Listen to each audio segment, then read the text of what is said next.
but the stoppage was controversial, and we need to do it again.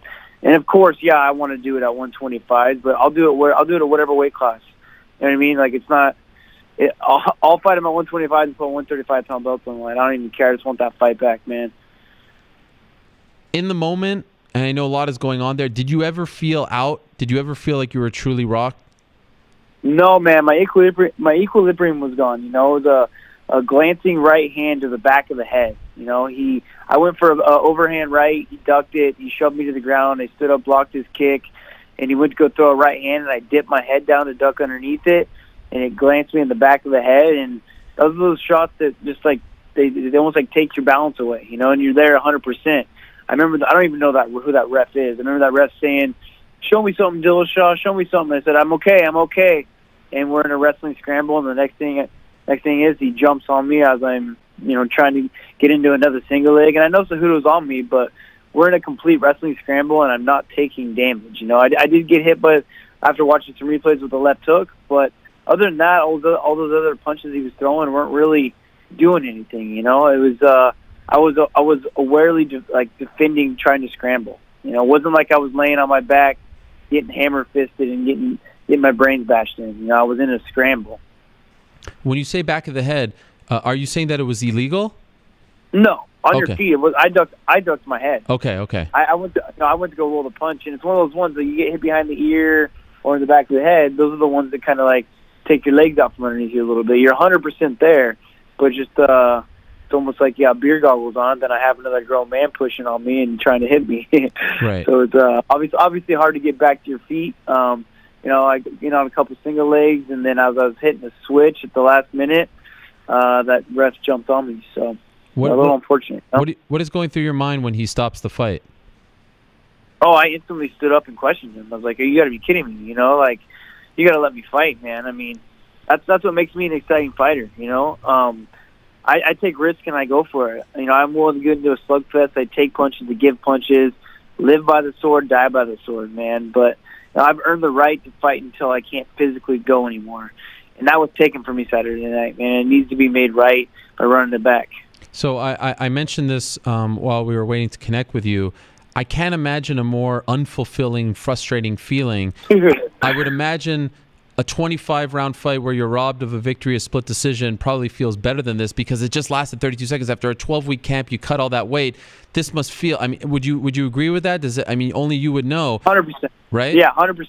Yeah, 100%, man. I mean, obviously, I've had a couple situations now where like the Cruz fight, that one bugged me, you know, because that was a split decision, loss and losing my belt, whatever. You know, that was tough.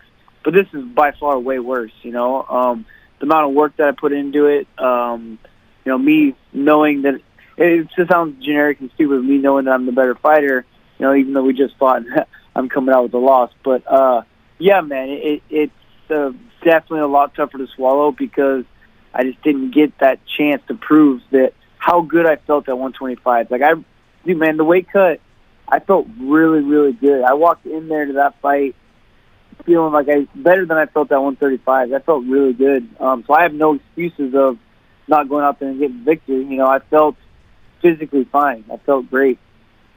I was wondering, and again, your answer just there probably refutes this, but sometimes when you see someone cut too much weight, it's harder for them to take a punch. You're not chalking any of this up to the weight cut, right? Not at all, man. I mean, I felt great. I felt awesome. It wasn't, like I said, it was the back of the head, and nothing's illegal about it because we're on our feet and I'm moving my head.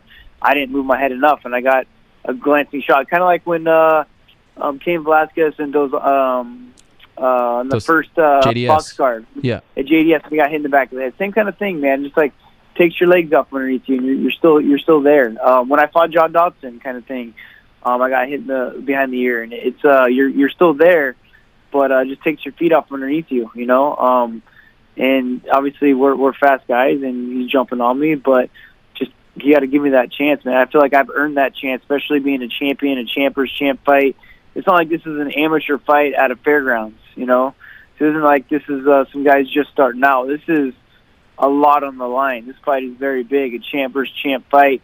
Me proving that I can go down to 125s. The amount of work that I put in it just to have that referee snatch some coin out of my pocket is pretty crazy. Did he say anything to you afterwards? The ref? Yeah. No, No. man. No. And so, okay, so at this juncture, you go through that, and I remember you saying, I think it was to Anik on Friday, you were actually surprised. Like, you actually were surprised at how you felt and looked and the whole process. Is that accurate? Can I ask you to expand? Yeah. What surprised you about it? Did you think it would be a lot more hellacious to get down there? Yeah, I thought it was going to be a lot tougher. I knew that I'd be able to do it, especially with the likes of Sam Calavita in my corner and him being so smart and tell me that I can do it, and give me that confidence. But I had such a good camp too. I didn't have any injuries going into the fight. It almost went, everything almost went too good. The weight cut went well, the camp went well, all my sparring was going great. It was almost too good to be true, man, and it was. It wasn't meant to be. For whatever reason, it wasn't meant to be. My mom's always told me things happen for a reason, and for whatever reason, this is pointing me in a direction that I guess I'm going to have to figure out. Because everything was perfect. I felt great. I mean, I was happy in the back. I was having fun. Like, dude, I couldn't get tired in the warm-up. Obviously my cardio was insane for how much work I had to put to get to the weight class, but I feel like I couldn't even get tired warming up in the back. I was ready for that 5-rounder. Anything surprise you about Henry? He told me earlier that part of his game plan was to come at you aggressively, come at you very fast. Were you expecting that out of him?